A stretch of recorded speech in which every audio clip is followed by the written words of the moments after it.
So this is a Lunar Clubman SE. Just going to take you around the van and show you how it operates. In front of the van you've got a jockey wheel, hitch and handbrake. We'll demonstrate these to you in person here on site. In the front locker you have your two gas bottle tie downs with your gas regulator on the bulkhead. When you arrive on site we can transfer across your bottles and gas pipe work should you wish us to. Coming down the side of the caravan you've got your Aldi heating and hot water flue, very simply there to allow the heating system to breathe. Then on either side at the bottom you've got your two wind down legs to stabilise the caravan while it's on site. You've then got your water pump connection. Pull back the blue trigger and pull the pump away from the van to release it from the side of the caravan, which you'll see come out any second. There we go. And push it in and lock it in place to allow the pump to run from the caravan itself. The pickup pipe needs to be fully submerged in water prior to turning the water pump on.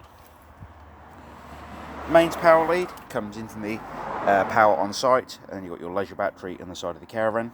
We'll swap your leisure battery over, just put this on there to demonstrate everything is working as it should. You then got your two fridge vents. The two fridge vents are very simply there to allow the hot air at the back of the fridge unit and to take some cool air in. And then behind the top flue there'll also be a gas flue as well. Coming further down the side of the caravan, you've got your two grey waste pipes coming out the side of the van. So you'll open up the flaps and put your two grey pipes in, and they'll drop down inside your waste master. The motor mover and wheel nuts, will demonstrate the motor mover while you're here on site, and we'll also torque the wheel nuts to the correct setting prior to the van leaving. Going towards the back of the van as well, you've got your toilet flush tank, so you'll open this up and you'll put 3.5 litres of water in here and a cap full of the pink fluid prior to use. Then the bottom, you've got your toilet waste cassette, so you can pull out the cassette. You've got the orange neck here that turns out 90 degrees, so you can tip the waste away. Grey cap is a measure for your pink and your blue fluid. On the back of the cassette you've got an orange pressure relief button, so when you're tipping the waste away it doesn't spit and splatter back at you. Coming towards the back of the caravan you've got your two wind down legs to stabilise the caravan while it's on site. They are only there for stabilising the van, not lifting the van. On the door side of the caravan you've got your storage locker for underneath the bed at the rear of the van. And then coming down to the front you've got your wet storage locker with a 3-pin socket, so you can have 3-pin power coming out to your awning should you wish to. And then you've got barbecue gas points on the front also. Coming onto the inside of the caravan now, and above the door, next to the door as you come in, you've got your master power switch, so you've got power on and off. You've got your voltmeter for the battery on board the caravan. You've got your awning light for the outside of the caravan, and you've got your internal roof lighting as well. If they are turned off on the side, then they're not going to turn on with the switch by the door. So you need to turn these on individually, as you can see.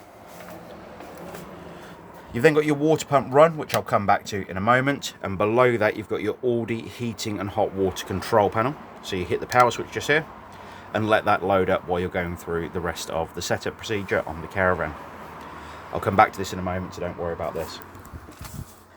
Underneath the seat on the front right hand side of the caravan you will find your 240 trip switches first of all.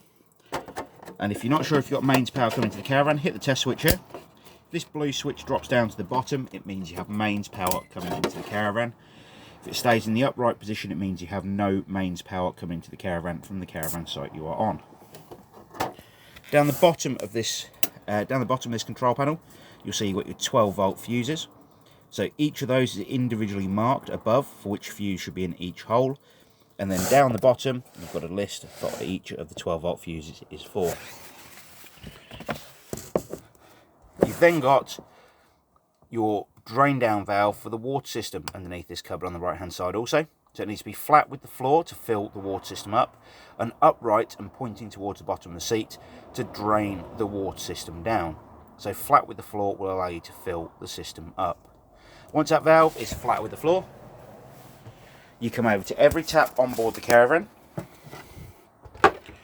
and open all the taps up on the hot side, as you can see. And then once all the taps are open on the hot side of the water system, you can turn the water pump on. Once that water system is completely full, you can then turn all of the taps back off. So once you've got water running out of every tap, that is, you can turn all the taps back off, and then you can start thinking about warming the water on board the van. So that's where the Aldi heating and hot water control panel comes in. So on this control panel, You'll see at the top here, you've got your room temperature, minus or plus for your heating. The higher you go, obviously the hotter the heating is going to be. Let's go turn that all the way down for now. I don't think we need it on today. Below that, you've got your hot water temperature. So you've got hot water on when this bar is halfway full, and hot water boost when this bar is completely full. So hot water on and hot water boost. Below that, you've got the amount of power coming into the caravan from the caravan site you're on. So you've either got 1, 2 or 1 or 2 kilowatts, depending on what caravan site you're on. So if you're on a site with 1 kilowatt, you'd set this to 1 kilowatt, and if you're on a site with 2, you can set it to the 2. At the bottom here, you've got the option to run gas. So if you want to run your heating and hot water on gas, or if you're on 1 kilowatt and you want to boost the systems on board the van, then you can use the gas here to operate it. So you've got to press the on button. If it fails to ignite, it's going to come up with gas fail at the bottom of the screen with 2 exclamation marks on either side of the writing at the bottom. So on the home screen, you'll notice it's got an indicator. So you've got mains power coming into the heating and hot water systems, and down the bottom here, it's got the current room temperature of the caravan. Also, when you've got the heating on, there'll be 2 arrows that look like they're chasing each other on this side. So they'll be in a circular. There'll be circular arrows with 2 points on either end. That is just to indicate the heating pump is working, and it's pumping the heating fluid around the van. Next up, we're going to go to the fridge. The fridge is very simple to use. So you turn the power on the front here. When the screen loads up, you've got mains power, and then you've got your temperature control on the right hand side here. The more amount of bars you have lit up, the colder the fridge will be. You then hit the button on the left hand side, and you've got your 12 volt mode.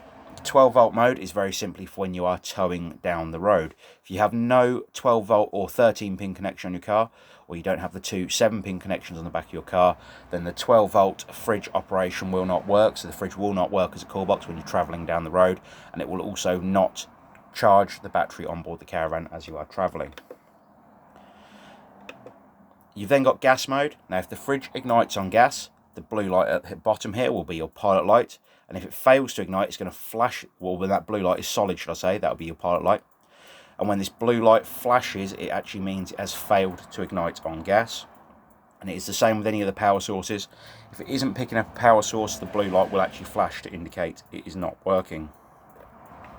Again, on gas, you can control the temperature of the fridge on this button on the right hand side, and the more amount of bars you have lit up, the colder the fridge will be. And right on cue there, the fridge indicates it has failed to ignite on gas.